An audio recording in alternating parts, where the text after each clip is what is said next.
So hello everyone, it's In Conservation With again. It's a Friday, actually what day to say, Thursday afternoon, quite early in the afternoon, about 5 o'clock UK time. My name is David Lindo, and my special guest is a gentleman by the name of Sam Lee, who many of you may know, but quite a few may not. So we're going to be learning all about this man today. By the way, tonight is sponsored by Leica Sport Optics. So thank you very much for that. So without any further ado, let me say howdy do to Sam. And where are you and how are you, Sam? I'm very well, David. It's really nice to connect in. I'm in London, actually, in Hackney, which is home for me. Are you actually a London boy? I am born and bred, Camden Town. I don't know how we never cross paths, because mind you, I'm more of a West London boy, and I think Camden's on the sort of border, the borderlands, you know, between the north and the west, isn't it really? What a difference a postcode makes, eh? I know, it's incredible. It's incredible. And of course, you're much younger than me as well, so you know, absolutely. we're different eras. Absolutely. So I mean, before we actually talk about you, Sam, how did you or how are you coping with the whole pandemic at the moment, and lockdowns and all that sort of stuff? Well, I mean, I don't know what language I'm allowed to use on here, so I won't. You can use whatever you want. This is, you know, pain in the backside at times. And it's been an absolute liberation in other ways. This, it's been I will admit, as I went through my gigging, I'm a musician, so gigging for the summer, it's like, woo, so I'm not earning any money this year again, you know, with most of the gigs that I had being cancelled, all the European dates having been cancelled now, with just one gig hanging on in Czech Republic. But everything else, the whole of Norway's just cancelled their entire summer program. You suddenly get realize that actually we're quite lucky in the UK. But what I'm really excited about, and this is not how it's been, but how it's looking, is that there's this wonderful scenario I'm looking at my diary of where I'm doing gigs, and they're all really intimate. They're like camping for 500 people, or, you know, and they're not big. There's a few big festivals. Most of them are going to cancel, I reckon. But I've suddenly got this, like, I'm going to be in lots of fields with, like, being in circles and not doing the kind of usual performer thing. And I kind of am really excited about seeing us as a country. Every campsite is booked out across the UK, and I feel there's going to be something amazing about how we're going to return to the tribal shape of people going and finding other ways of doing something, and it'll inevitably be outdoors. And we're going to have you know, they've just changed the law on how many nights a bit of land can have people staying outside on. It was 28 days a year. They've put it up to 56 this year. And I think there's a change in culture happening this year. So I'm excited, actually, ready to be out in the land. Do you think, Sam, that this is a sign of the times to come, or do you think it's going to be just a sort of a reaction to the last year that we've all sort of suffered in terms of, you know, this nice tribal feeling, or do you think it's going to eventually get back to what it was? It will, but I think what it'll do is instill a memory, and for many people, a set of experiences that will be wanted to repeat, where we had to go and make our own entertainment. We had to go and do it differently. And that spirit will be, actually, we had a really special time and it cost us less money and we connected to each other in a different way. We're going to confront the fact that we are going out into the land, into places where we're not allowed to be, and the laws with criminalizing of trespass, with the police bill changing, will give the wider nation a real taste of actually why we can't go out. We can't be in the land anymore. I have to stick on our footpaths. We can't wild camp, certainly in England. And that's going to come as a real confrontation of, like, we do all these other things because we've realized that we're not allowed to do a lot of stuff that would seem our, like, sovereign right to be, wild. Absolutely. For those who aren't familiar with Sam, I'm just going to give you a couple of sentences on him. I mean, these sentences alone would be a lifetime for a lot of people. In fact, more than a lifetime. You're a Mercury Prize nominated and BBC Folk Award winning singer, conservationist and curator. And you're trained in fine art, but you had a lifelong passion for wilderness studies and nature connection.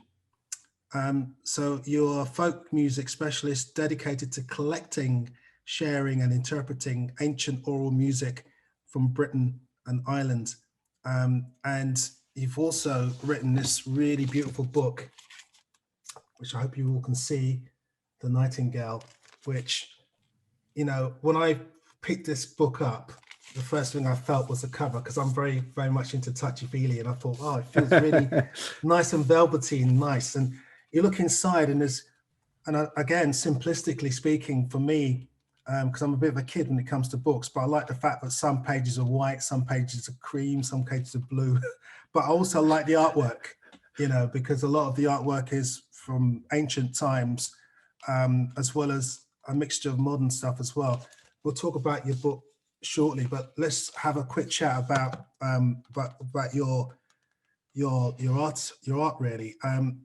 You are a musician, did you say? So what instruments do you play, and what kind of folk? Yeah, well, I'm a singer. I'm not going to claim to have any skill of instrumentation. I've put that into my voice, and I will outsource that to my wonderful bandmates, who will always do it better than I could try. But I'm an interpreter of British folk song.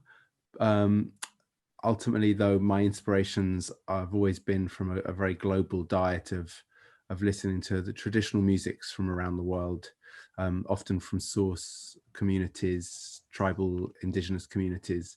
That's been my great inspiration about how, and I see the British folk song as being, you know, another instance of a musical expression in relation and devotion to the land, much the same as anywhere else in the world, from Europe to Indonesia to Aboriginal Australian to wherever, First Nation, North American.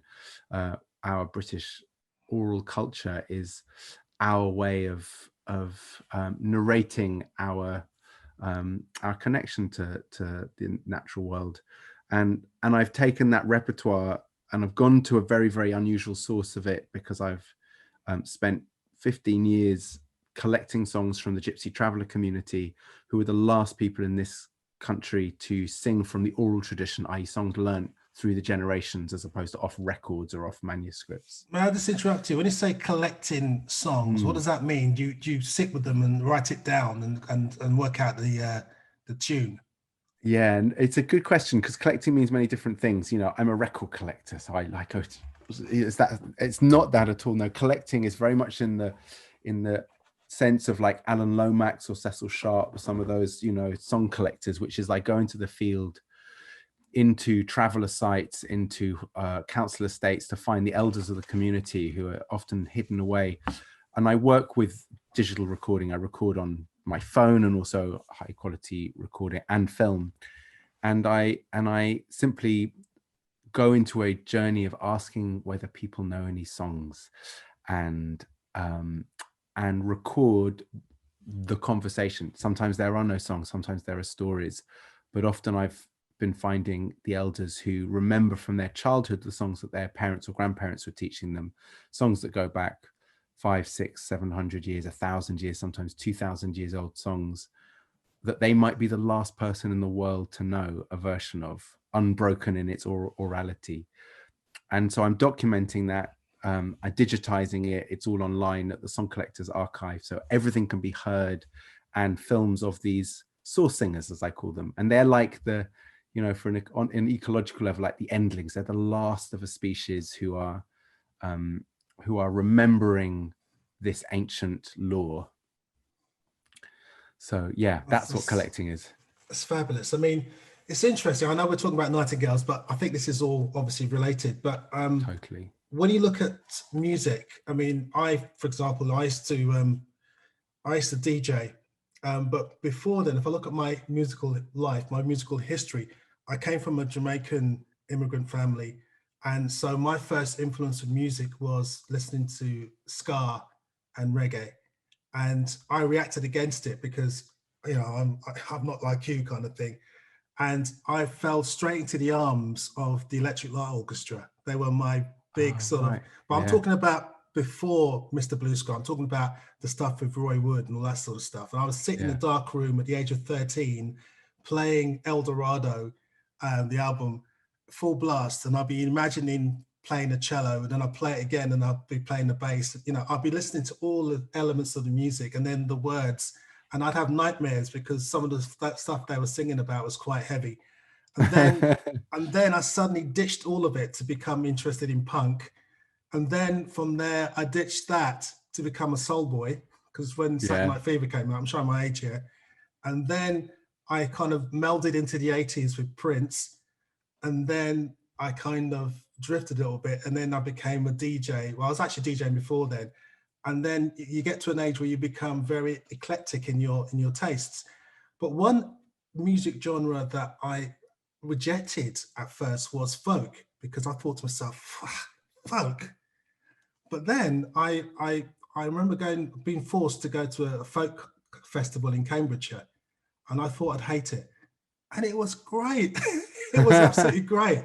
And then since then, I mean, on my travels going birding around the world, and you know, I often get the lucky experience of sort of having a traditional evening somewhere, and there's some folk singers, like in Serbia, for example, I go there quite a lot, and they're singing their songs, and it really is very interesting, even down to watching TV. I mean, I'll be watching the Vikings, my guilty pleasure at the moment, and they have some sort of Viking folk songs that they sing in that.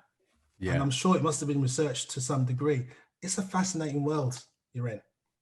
Yeah, we're not dissimilar at all. I was a DJ as well. I did collect records. I played them. I used to run a nightclub in Shepherd's Bush. Maybe you even came once. Maybe even DJ'd. A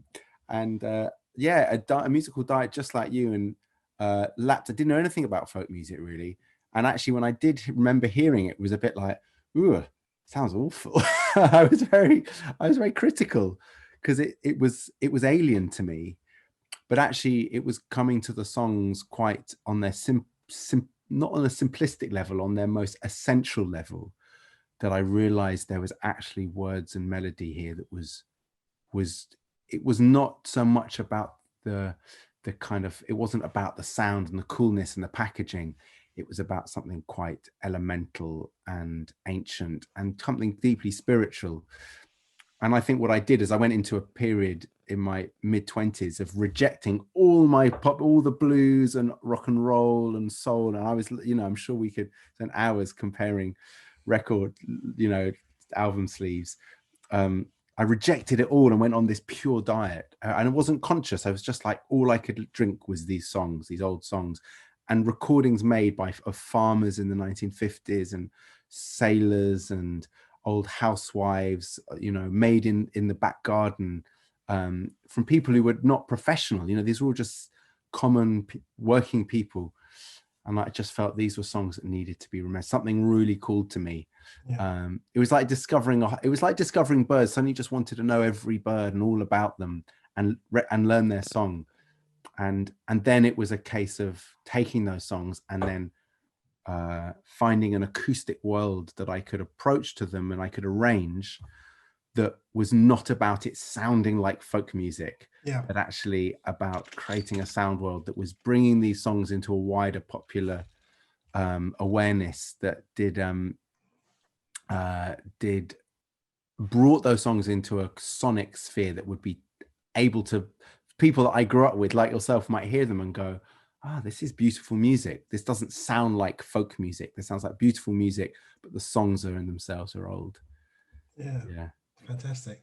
I mean, in your book, The Nightingale, Notes on a Songbird, I noticed that you said within it that a folk song described the nightingales as saying birds merely whistle, but nightingales sing. And I thought that's a really great way of actually putting it, because, I mean, hearing it, I mean, I'm lucky. I'm living now at the moment in Extremadura in southwest Spain. Oh, wow. And the Nightingales have been back for maybe 4 or 5 weeks now. And to hear that song, but everywhere, is just, you know, I still can't get over it. I mean, I hear it everywhere. But the most poignant time, apart from the first time I heard a Nightingale, which I will talk to you about because I want to hear about your first time, was last year during lockdown. I remember I was in Spain and I was in this draconian lockdown for 3 months, no exercise, you know, only just popping down to shop maybe once a week and that's it. And on the day of my release, I remember standing by the door at 6 in the morning because we were allowed to leave at, you know, at 6, feeling agoraphobic, nervous, you know, I didn't know what to expect. And I went outside into the dark, into the street, and I walked for 4 hours. And I was only allowed to do one. I walked for 4 hours. And I got to the edge of town and I stood by this area of wetlands and rank vegetation. And suddenly a nightingale belted out his song. And I tell you what, Sam, I could have just burst out crying at that moment. It was just so, Tell me about your first time. How was it for you? Oh yeah, it was as good for you as it was for me. Oh, what a, you know, before I answer, I will say that I remember that experience last year of getting out to the birds in April after having done, you know, not quite as draconian lockdown as you had to experience, but I remember what it was like when hearing that first song, and it was like the sound of pure freedom. Absolutely. And it's well, the first time was taken by friends to go and hear the birds in Ardingly Reservoir in Nature Reserve in Sussex. And I didn't kind of know what I was going for. You know, I was like going to hear a bird sing, and I was like, well, I don't even know what a nightingale sounds like. I hadn't even got that far to find out and go, oh, one day I'll know. I knew of the bird through folk songs and through popular culture. So it was an extraordinary moment. I remember trying to hear it, couldn't, and then finally we found one singing, and it was a bit of a kind of wild goose chase, but we were rewarded. And it was like, you know, those nights where, you know, there's a secret gig going on in some back alley in, you know, Carnaby Street, or, you know, and underground, and you just don't know, you don't have the address, and then suddenly you walk and you hear that noise, you're like, and you go down this and it gets louder and louder, and suddenly you're in a room and there's like the best band playing in the whole world. And that's idea of this, that with that bird is this entire world that goes with him, and that entire culture. And that's where it's like finding the best, like, yeah, little folk club or blues club, jazz club, yeah. In town. No, we don't really know each other yet, even though I've got a feeling as of today we're going to become very good buddies once I get myself over to England. But you contacted me recently to be involved in a project that you're working on, which I sort of, in a case of convergent thinking, I suppose, dubbed it as the sort of Live Aid for Nightingales. Can you tell us about this event that you put together on, was it May the 4th or May the 1st?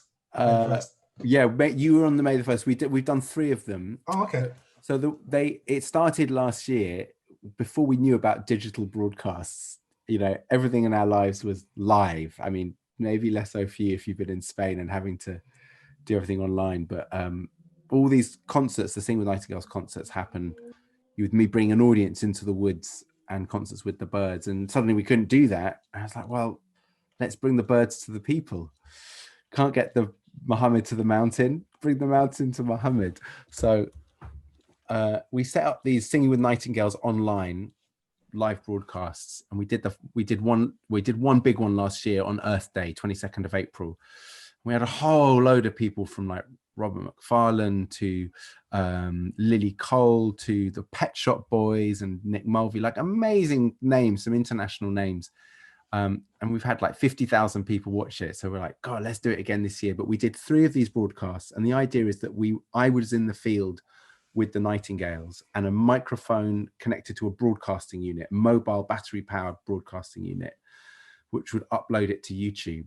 And while the bird is singing, the nightingale is singing, we're playing these pieces of music or recitations or writings that people had given in that were in celebration of the nightingale, or playing, sometimes they were being played live, so people were reading in that same, creating that sense of space that Nightingale creates. And we did the first one on April the 14th, which was all comprised of members of the public contributed poems and songs. And it was such high quality. Random people from all over the UK and beyond did these amazing contributions. That was the homecoming, welcoming the birds back to England in this like, hello, here, we've made a party for you of song and art for you birds. Then we did Earth Day with just music. And then you were part of the International Dawn Chorus Day, where we saw in Dawn Chorus Day on the night time, the 1st of May, with amazing words from yourself and other of the top nature writers. And then left, I just was there broadcasting Nightingale through till 6 a.m. while the Dawn Chorus, it emerged and exploded out. So those three, they're all free, they're all on YouTube, and they've been watched, you know, collectively thousands of times now this year. I think it's such a great idea to do something like that, because, you know, we often have like live stuff on Spring Watch or other live stuff, but it's not aimed at the masses. It's aimed at people who have or are perceived to have a knowledge already. And what I loved about what you did was the fact that it was from, you know, even, you know, the one I did, there was some greats. Most, in fact, everyone else was great in terms of their standing in the world of art, you know, or whatever they do. And it was really nice because a lot of these people were not even birders or what have you. They're just speaking from their hearts or reading passages that talked about this amazing bird, which has a massive place in history. What's saddening in a way, which I discovered 5 years ago, was when I did the Vote for Britain's National Bird campaign. And in the top 60, because there was 2 voting sessions. The first session was to vote 10 birds out of top 60. And I had a panel of people put together, and we chose birds, species that had some kind of standing and connection with folklore and history and culture in the UK. And of course, the Nightingales were up there. But come today, it didn't even get in the top 40. The Nightingale, along with the turtle dove and all the other birds that you expect to be right up there in the top 10. And I sort of surmised from that if I'd done it in the 50s, then the turtle dove, skylark, all those guys would have been in the top 10. Do you mean in the 1950s? In the 1950s. Yeah, I see. Yeah. So do you think that's because of the decline? Nobody hears the nightingale or the turtle dove anymore, or do you think that's because we have a different relationship to what birds are present? Why do you think that is? What's been that turn of change of appreciation? I think you got the 2 nails on the head, but I think it's the first one more than anything. People, especially kids, are growing up not hearing cuckoos and skylarks, and also the fact that our relationship with nature has changed. Our relationship is more closely tied to this thing now, you know, and other such related stuff, you know, and the fact that the Oxford the Oxford Dictionary has taken out, you know, words like acorn and things that are words that have been around for centuries, but now it's being replaced with a lot of these kind of techie words. I think it's just showing that there's a stake being driven in the heart of our traditions and our connections, really. That's what I feel. Yeah, I'm inclined to agree. It's interesting that, you know, the birds that probably were chosen, I don't know what they are, but I imagine they're blackbird, robin, song thrush. No, blackbirds, mute swan, puffin, kingfisher. Yeah. Okay, so it's the icons and the parkland birds, which I guess represents where people are experiencing birds, i.e. through television, you know, the picturesque ones that get the nice documentaries and the characterful ones, and not the more, I know, it's funny you say 1950s, the more country birds, the kind of ones that would be more woven into the fabric of the awareness of the nature around, and people who recognize the specialness of the turtle dove. The cuckoo has returned, the turtle doves are here. You know, it's funny how, but maybe that's the way it goes with birds, their cycles of popularity. Or maybe it's representative of how popular culture works, that we're more into the sensational and ubiquitous, and we need the big names, your Adele's and your your Amy Winehouses. Yeah, the only problem is the when you connect with the more popular ones, the ones that aren't remembered are invariably dying out. And that's a big issue because, I'll stop a kid in the street and half of them wouldn't even know what a nightingale was, or, so that's the issue, because once more people are engaged, then there's more chance of people falling in love with the idea of having nightingales and turtle doves and think, you know what, I need to do something to stop this and to encourage them to be near me, as opposed to being just in the page of a book or something. But why nightingales for you? I mean, I know you went to see and hear a nightingale. What kind of kept you so sort of in line with them and actually got you to influenced you to write this book?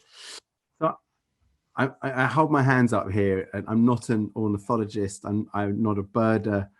And probably maybe a bit more like you, is I'm just an avid lover and has sort of started. I'm a polyamorous. That's what I am, and and I will flit from bird to bird. It gets about this time of year where I've listened to the nightingale so many nights in a row, through the night, that I'm like anything but the nightingale. Like 2 days ago, I heard the swifts return, and I almost burst into tears. I was so happy to hear them. Really was like there's such a sound and such a sight. And the nightingale, within those love affairs of parts of nature, not just birds, was a romance that kind of, the more we dated, the more I found I was fascinated by the life of this bird, and was constantly being treated to more and more history, story, song. And it was like, God, you've got so much to say as a species. And I just completely adored that. And also the context of the romance of the birds listening at night in the springtime, and how one has to go and hear them, apart from the fact that they're not, the sadness, they're not ubiquitous like with you, or like in Berlin where they're everywhere. And, you go down to the 7-Eleven and they're just singing on the top of the traffic lights. There's this sense of intrepid. You have to enter into their world. And I feel like that's part that adds to the sense of excitement and mystique. So that's kind of why, but also that they're short-lived in their song time. So it's an experience that comes and goes quite fast, and it comes and goes in accordance with when the beginning of spring starts, and that point where the spring has bloomed. And I always feel like that they are priming the land for summer. And once they stop singing, it's like I might have written this in the book, that it's like a lullaby that they sing, like as the season is like a child growing up. And when the season is now old enough to stand on its own, the nightingale's, okay, summer, you're on your own, off you go. What is the history of nightingales in terms of folklore in the UK? In the UK, quite extensive. It's one of the, if you look at the sort of taxonomy of songs, like within species, you have all the different songs that have ever been collected, documented, written, many of which we'll never know that they were there or have any evidence of. But we have a repertoire of about 400,000 songs in Britain. Britain has one of the largest repertoires of narrative song in the world. It's extraordinary. We were a singing nation. We're known as the singing English, and totally changed. We've become Victorian and stuck in our voices. But of that repertoire that was documented from the Victorians through to the 1950s and a little bit afterwards, of all the birds, you can see how birds enter into these songs all over. And there's a vast like instances of blackbirds and the lark very common as well, or the cuckoo, it's very common. But the nightingale seems to be there so predominantly. It's the second most common bird existing in folk song after the blackbird. And it's only because there was one song called If I Were a Blackbird, I'd Whistle, I'd Sing, I'd Fly to the Ship That My True Love Sailed In, which was a hugely popular folk song. Every singer had a version, so it kind of dominates. But the Nightingale appears in verses decoratively, suggestively, in a way that's really kind of like, wow, the folk song makers, whoever they were, Mr. Mrs. Anon, as they call that great songwriter, and the anonymous songcrafts people, the Nightingale just holds that spot there. And at first I was like, why? What's that? Is it just got a nice rhyming or rhythmic pattern? And then you realize, no, because everybody knew the sound of the Nightingale. And those who knew also knew how special the bird was. So by using that word, you were inferring into that song a sense of something really enormous that carried a huge cultural weight and suggestion. And so that's where the folk songs suggest you dig up an archaeological skeleton and you can look at that femur and go, wow, that was a 14-year-old girl, and she was already a mother, and you can tell so much about the life. You can see that note of those nightingales tells us that we used to know a lot about these birds, and those birds held a huge cultural significance, and myth and story and folklore, much of which is long gone and forgotten, would have been told around the nightingale. And every family and every community would have heard the nightingale and told the story of the bird, of how it had been for our ancestors. And we'd have had that here as we'd have had it in southern Spain and Western Mongolia. Every year the nightingale would have returned and we'd have told his story. Yeah, in Spain they call it Rossignol. Yeah. And someone told me the other day that there was a singer, like a Spanish, sort of traditional Spanish singer from the maybe 50s, 60s, around that time, and they called him Little Rossignol because he sang like a nightingale. He's like little, but anyway. That's a very common thing. There's the Jenny Lind, the Swedish nightingale. Lots of singers would be called the nightingale, the bulbul in Eastern Europe, in the Near East, Turkey. The great songsters were called the bulbul or the Slavic or and it was, so the bird would always be the great singers would be the nightingale. And where does that name come from anyway? Nightingale. It's Anglo-Saxon. Nightingale, gale is like wind, breath, voice. They're all the same word. So it's the voice of the night, the wind of the night.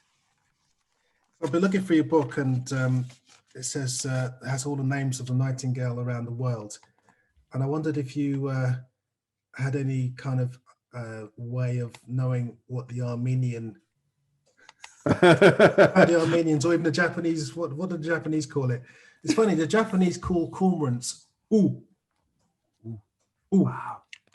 And because I remember birding in Japan, and I saw a cormorant, and she said, "Oh, ooh, what? Oh, it's a cormorant." And then she said, "And the grasp in front of it is called e." I'll be honest and say I have no idea how to pronounce this enormous list. It was more just a sort of a bit of showing off that the nightingale has so many different names. But I love it. Yeah, I love it. The Estonian is Ubik. I know Ubik. that. Ubik. Okay. Well, I'll be going to Estonia probably this autumn, so I can impress people using that word. Can you put us all straight with the Berkeley Square business? Because every time the nightingale is mentioned in traditional sort of current sort of contemporary media, they always refer to the nightingale in Berkeley Square, and I always say no, it's probably a robin. And I think Mrs. Thatcher, once famously said that she heard a nightingale singing in Berkeley Square, but I didn't believe her. I didn't believe a lot of things she said, but I certainly didn't believe that, because I believe that she was talking about it in December. And I think it's probably a robin. But is there anything, have you got any kind of gen on the Berkeley Square myth? Well, any gen, I love that. Well, I know that nightingales have sung in Berkeley Square because I brought them there a couple of years ago. But that wonderful song is, I mean, it's done more for the Nightingales profile than anything else really in the world. But it's also done that wonderful thing of kind of mythologizing it in a completely falsified way. I'm trying to think of an example where culture does that. They take an iconic thing and then they misplace it, so everyone associates.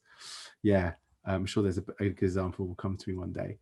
But there would have been Nightingales. It's like the lion and the king of the jungle. People think that lions live in jungles, don't they? That's right. Yeah, yeah. Which they do in India, by the way. The what's it, the Gir lion, or whatever it is, that lives in their jungles. But yeah, right, exactly. But yeah, yes, that kind of the Jungle Book sort of fantastical idea of all the species living kind of Noah's Ark like. Yeah, in their place.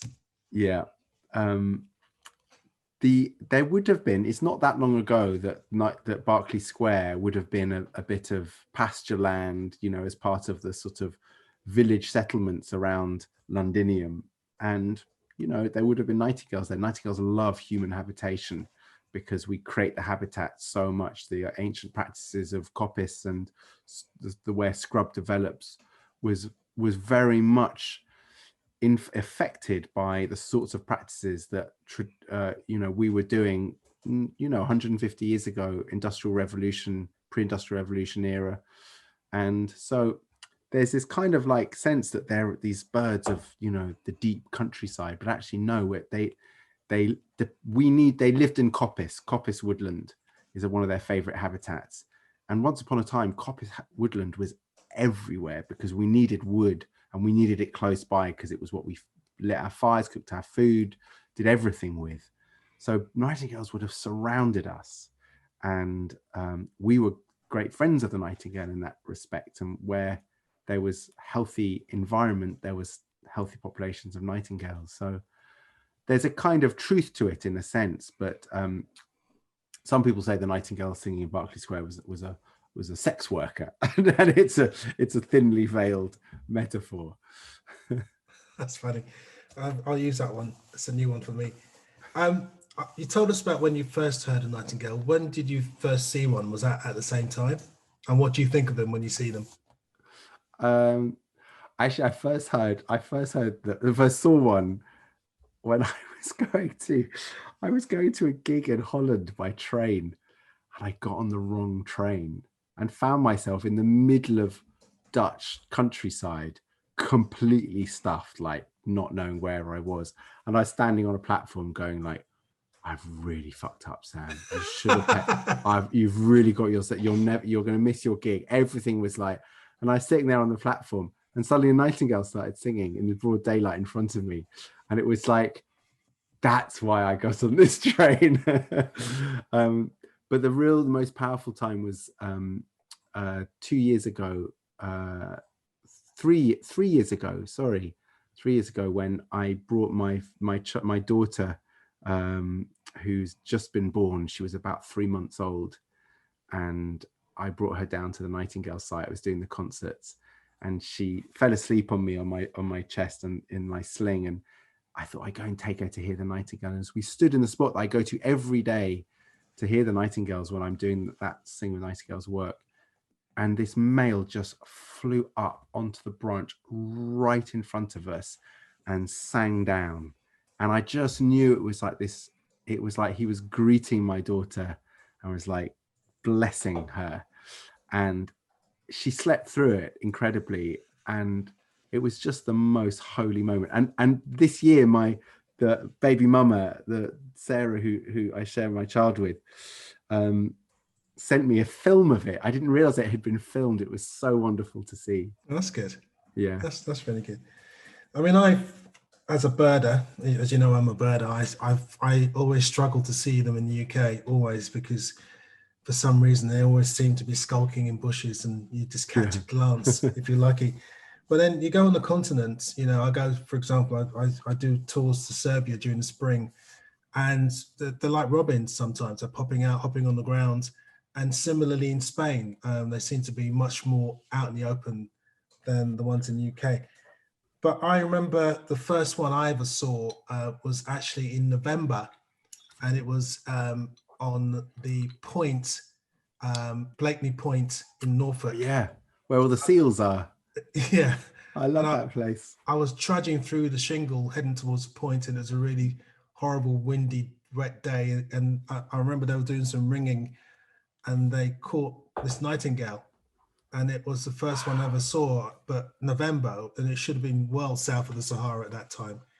So that was absolutely amazing. And talking about the Sahara, I do note in your book that you kind of have a really interesting breakdown of the life of a nightingale in terms of, you know, how it looks, in terms of how to identify it, and also its migration. Do you recall any of the stuff you wrote about it? Because one of the things I learned about the migration of the nightingale is that after putting on tags, satellite tags, they've noted that nightingales head south, but it's not as if they go from A to B and hang out in B for a few months, then fly back north. They actually drift. They're nomads. Yeah. Which gives me hope, actually, because they knock around Sierra Leone, Senegal, Guinea-Bissau, and they can actually travel quite far and cross countries. And what's driving them, we don't know. Why they are aware that there's food sources over here or over there, but actually, in a kind of longer term picture, you know, with the issues of climate change, and actually the research coming out at the moment is saying that the biggest threat to the British nightingales, it's not deer populations, it's not habitat loss, it's actually sub-Saharan Africa and intensification of agriculture combined with drought. And what's going to happen with temperature rises is that we might be in a situation where the nightingale's wintering ground is becoming more and more affected and unsuitable habitat. So there's a real concern there that might be more damaging for our populations than anything else, which shows the global issues of climate change, which is that we're all affected by each other, and to think of it as their problem and not ours is crazy. So it makes me hope that actually the birds have the ability to move when looking for resources, and can hopefully adapt where to places where there is more food and survive better. Yeah. And what of the conservation efforts in the UK? Can you sort of enlighten us? Yeah, for nightingales particularly. Yeah. There's a whole mixture of stuff. I do write a kind of chapter on kind of, how we can help protect the nightingale. And, there's the issues are, yes, we need to create more habitat. It's not as simple as just creating scrub or coppice. You've got to do it in certain ways, and also ways that are close to other populations of nightingales, so you can grow the bubble there. So creating oases, but they're nearby each other. It's been happening where we do our thing with nightingales. The population is growing so much there, and we've been doing habitat restoration work. So there's that. There's also, for those who don't have land that you're able to, do amazing work on, it's about how you can support initiatives. And that can be from direct habitat, conservation projects, big NGOs, small groups. I'm really loving Wild East and the work they're doing in the rewilding of East Anglia by working with landowners to donate 20% of their land to nature, and the No Mow May, which is wonderful. There's also just that, buy organic, buy your food from farmers that are supporting nature, as opposed to buying it from intensively agricultural, farmed suppliers who are trying to minimize the amount of wildlife there. Pay a little bit more. It's such a basic thing to do. I think the food we eat has the biggest impact on our landscape. And for those who are unfamiliar with nightingales watching this in the future and wondering that why hadn't they heard of Sam before, and let's rush out and buy all these records and books, because don't forget, this will be in the future, so it might be 100 years time. But anyway, currently, where could you sort of roughly find nightingales near you in the UK? In the year of 2021, you can go to postcode Sussex. The best place is to go to some of the nature reserves. Check out the RSPB or Wildlife Trust or Woodland Trust sites that in Sussex, Essex, Kent, Suffolk, and often on the websites they'll say which species they have if they have nightingales. I think my favorite place, if you can get to Essex, is Fingringhoe Wick. There, and I'm off to Blean Woods in Kent on Monday, where they've got like literally 40 pairs. And this time of year, you go to a woodland like that at night, it's like the rainforest. It's dripping with song. You go nuts. It's like you've accidentally swallowed a magic mushroom, because you're like, what's going on? The night is on fire. Excuse me. How familiar are you with the nightingale's close cousin, the thrush nightingale, its eastern counterpart? So, my only encounter with it, I hope this is a leading question, because the answer I'm going to give you is pretty unsanitary. The only time I've ever really heard the thrush nightingale is in the toilet facilities at Helsinki Airport. Yeah, I've heard the same one. Yeah, we've actually heard the same bird then. That's great.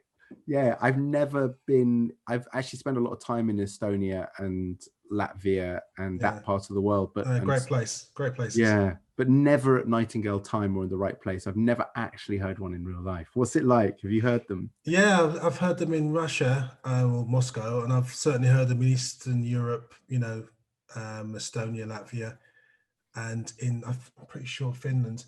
But the song is like a watered down, stripped down version of a nightingale. So they still do the chuk chuk chuk chuk chuk chuk, but then the other parts of the song I feel are simpler. And they're pretty damn tough to tell apart when you see them outside of where they should be. So when one or two turn up in the UK, I can't remember the last time one turned up in the UK, but I remember when I was twitching back in the 90s, there were one or two that turned up in Norfolk, and they famously, they famously have a couple of a few spots on their chest, but in reality, and plus their tail is not quite as reddish as the normal common nightingale. But in reality, that's hard to tell. For example, the bird I saw in November, the first one I ever saw in Blakeney Point, it was wet. So it had its feathers were all kind of matted here. So it looked like it had spots on its chest, and people were saying, oh, it's a sprosser, which is the other name for a thrush nightingale. But it turned out to be a common nightingale. So yeah, it's very difficult to tell two apart, but the songs are, I think, quite distinct. And also the distributions are quite distinct as well. You don't really get nightingales where you get thrush nightingales. But where does thrush nightingales migrate to? Well, that's a good question. I think they also migrate to sub-Saharan Africa, but I think they go by way of the east. The east coast of Africa. Yeah, through Israel, that way. But don't quote me, because you've asked me that question top of my head, and I don't know, to be honest. I'm just basically surmising and hoping that I'm right, and I don't get any bad comments on the YouTube channel about this. So yeah. So okay. Well, Sam, I mean, what's next in terms of? I mean, you've obviously got your career full stop. I mean, what's next when it comes to the Nightingales? Are you going to be continuing to fly the flags? I know you've appeared in films or documentaries about nightingales, and you seem to be the man that people think about when it comes to nightingales, whether you want it or not. I think you're carrying that flag now. So what's your plans? Well, it's the thing about the nightingale season is very short, and it's the best time of year. So I'm very content with just keeping the Sing with Nightingales concerts going from mid-April to May. That will hopefully be unaffected by plague and disease come next year. And the thing is, those projects are part of a wider ambition and project, the kind of output of art and nature work that I do. So I run a lot of pilgrimages through the summer. We're doing one in June for the turtle doves, rewilding the folk song of the turtle dove back to the turtle doves in Net Rewilding Estate. And that's an annual pilgrimage that I run for about 25 people. And it's 4 days walking and singing the song and Wow. working with the land and living kind of quite simply, camping and around the fire. And I'm doing lots of pilgrimages over spring for the chalk streams, celebrating the chalk streams of England, which is one of my dear passions. So I'm really always looking at ways, a bit like you. I feel like I'm trying to get off the stage and, out of the recording studio to be more of a guide, because I love bringing people to the land and revealing it, as you know so well, that experience of the agency of introducing and inspiring people to find their own love for the land. So that's kind of what I'm working on at the moment, and it's great this year because we're allowed to do outdoor work. So it's keeping me in employment, but I also, I'm working on bigger artistic interventions that can help to bring art and nature conservation together in other ways, because I think this is where government and policy is failing us dearly, and we need the arts to try and help pass that message on and actually inspire people to do the action, do the work they need to do to bring about a greater appreciation and respect for the natural world. Yeah, that sounds fantastic. And if you ever fancy a pilgrimage down to Spain, and especially Extremadura, you give me a shout. Oh, I'd love that, David. Yeah. You give me a shout. You. I think what's left for me to ask you is, and I wonder if I will be surprised by your answer, but what is your favorite bird, just by chance? Ooh, I have four. And they're an unusual ones, because then one of them is not a bird that I necessarily know a lot about. But actually, the first bird that really came to me in a powerful way was the heron. It's the heron, the nightingale, the buzzard, and the kestrel. And they sit as my kind of totemic creatures, because they've always been birds that have held me in certain places, characters that I identify with. But the swift, I'm totally in love with the swift, and the turtle dove, completely in love with. But yeah, those are my four totemic creatures. Yeah, well, I think there's some great examples of avian kind in that list. And yours? Mine has always been the same. It's a ring ouzel, which is wow. Yeah, it's a type of thrush. It's since the age of 5, I've been in love with that bird. And as much as I've seen so many of them now, I still will drop everything to see one. I just love seeing them. Fantastic. They live up on the top of Old Sarum. Have you ever seen them up there? It's amazing. This old Neolithic fort near Stonehenge in Wiltshire. And on the top of this weird, strange, ruinous mound, giant, it's huge hill, this Iron Age fort. And there's loads of ring ouzels there. Fantastic. Well, I need to pop over there one day when I'm back in the UK. Just a quick thing to mention to the Zoomers here. Next Thursday, the 27th of May, we've got a guy called James Lowen, and he's talking about his book, Much Ado About Mothing. So he's talking about moths, which should be really interesting. On Monday, the 31st of May, we've got a guy called Les Stroud, who is Canada's answer to Bear Grylls, and he'll be talking about surviving in nature. Then we've got a fellow called Charles Corbett on Monday, the 7th of June, and he's talking about 12 birds to save your life. And on the 28th of June, we've got Joe Shute, who is a journalist working for the Telegraph, I believe, and he's written a book about the weather. What do you know about the weather? So that should be interesting. And we've got another guy who's not down on the list yet. It will be shortly. His name is Johannes even Jensen, and he is a man behind the Batumi Raptor Count. And Batumi is in Georgia, and it's been a place of great mystery and amazement, because over 1 million birds of prey traverse this area by the Black Sea heading to Africa, and he will talk about the fact that initially they were being shot and how he's helping to stop the hunters from hunting them. And this whole passage of raptors was only known as recently as 10, 12 years ago. So that's going to be an interesting evening for all of us. So, Sam, I just want to say to you that I am so delighted to have met you met you online. Probably met. Yeah, we have probably met online, but it's been great to have shared an hour of you talking about folklore and nightingales as well, a little bit. So thank you so much. Thank you, David. It's a pleasure to be here. Thanks for having me. Oh, it's a complete pleasure. And Zoomers, all I want to say is thank you for coming tonight, and keep looking up.